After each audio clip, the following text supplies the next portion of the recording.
The next most easy place to discover tension and compression and contrast them is moving up the body from the extremity towards the axis is the elbow. If you can see, the bone in the forearm that can rotate and move is no structure part of your elbow. The bone that doesn't move, the ulna, that goes down to your little finger, it forms a hook-shaped bone that fits right into that notch right there. And it pivot around, pivot, pivot, pivot, until bang. It bangs, the end of this little hook bangs into the back of that socket. Now there's nowhere for it to go. And that's a form, again, of compression. A more aggressive and easy to feel compression. Here, it just sort of slowly squishes together till you can't squish anymore. But here, as the very sharp edge of a bone hits another bone cavity. So this is very easy to distinguish this compression. So again, if I go like this, I can't go anymore because of compression here. If I'd had a torn bicep tendon and I had surgery on it and I hadn't stretched it yet and I was going to rehabilitate myself, I might have to do massage and therapy and stretching to stretch this bicep out again so I can get my elbow straight. This is tensile training, tensile training, tensile training, tensile training, compression. What I have to recognize is the type of training that I did to get to that point is now inadequate to change what's happening from here on. If I were to think to myself, you know, it took me a month to get to here and another month to get to there, well, then another month I should be down at this angle, and another month I should be down at that angle, and I should get good enough to just whirl my arm in a circle. Why doesn't that occur? Because of bony compression. This is tensile, tensile, tensile, tensile, compression. What can I do to change this? In yoga, safely, probably nothing. It's just the way that it is. It might be good for some things and bad for others, how much you can extend your elbow.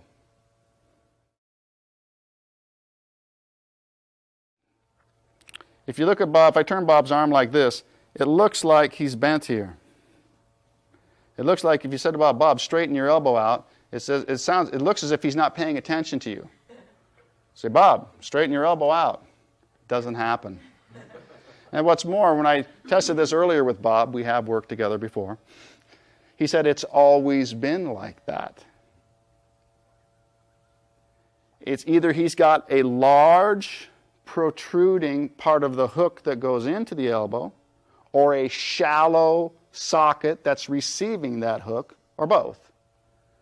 There's nowhere to go here.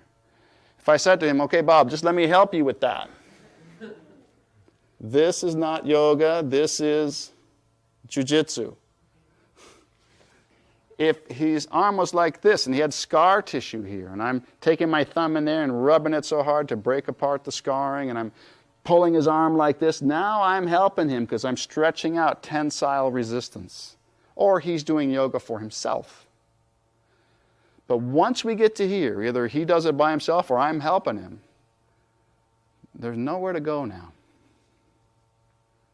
This is not bad or evil to do this.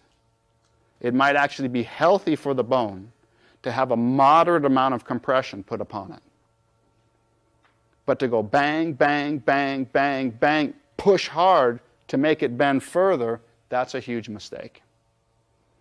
And it's simple and easy to see in the elbow, but this same principle comes up in our backs, and our hips, and our hamstrings, and our knees, and it's harder to feel it there. So I'm spending more time in what probably seems very obvious to you, because this principle illustrates so clearly the difference, the problems between tension and compression.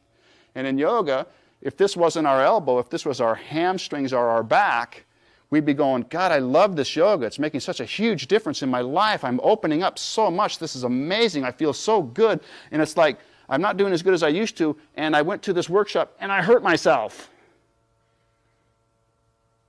Because at some point in there, we didn't recognize it changed from I was training the tensile tissues that were resisting this movement into the compression.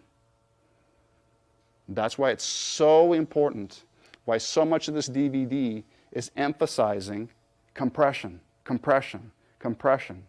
Because all of you have been attracted to yoga and do yoga because you love how it stretches you. You probably don't need any help from me or anyone else to learn how to feel a stretch. What's harder and is not emphasized enough in our training is when is it compression? And what do you do to modify your training if and when it is compression?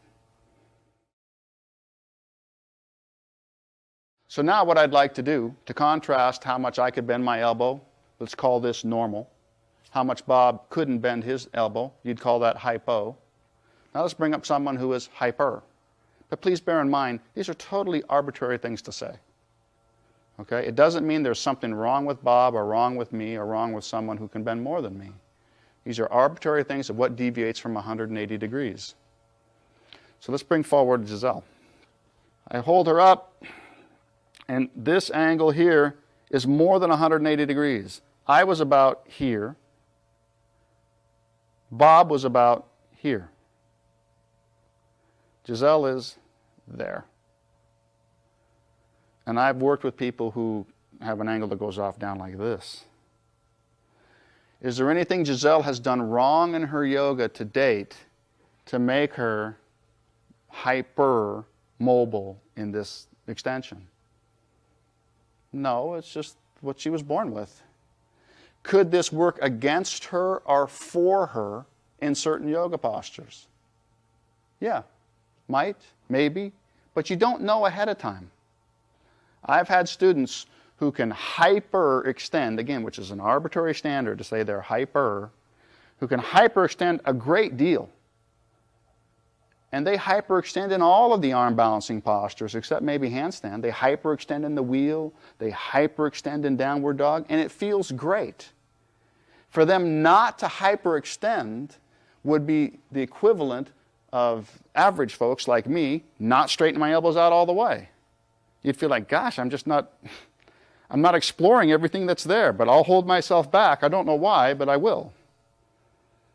And there are other instances where, because of how the bone is shaped and their musculature and another 100 other variables about them, if they were to do the wheel or the downward dog and completely go into where they can hyperextend, that they can feel a strain at the elbow that someone like me wouldn't feel.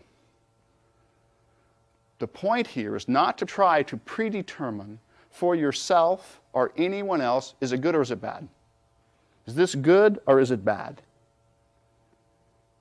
That's not helpful.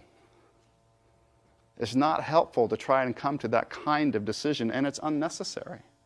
This may be very good for certain things, very bad for others, or completely indifferent, that she never feels herself compromised in any pose.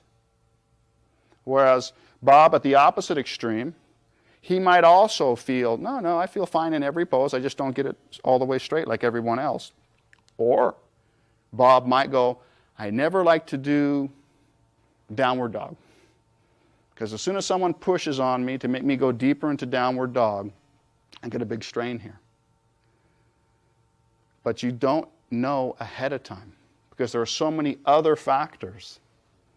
But what we're trying to point out here is that this is going to show up when I do a downward dog or a wheel.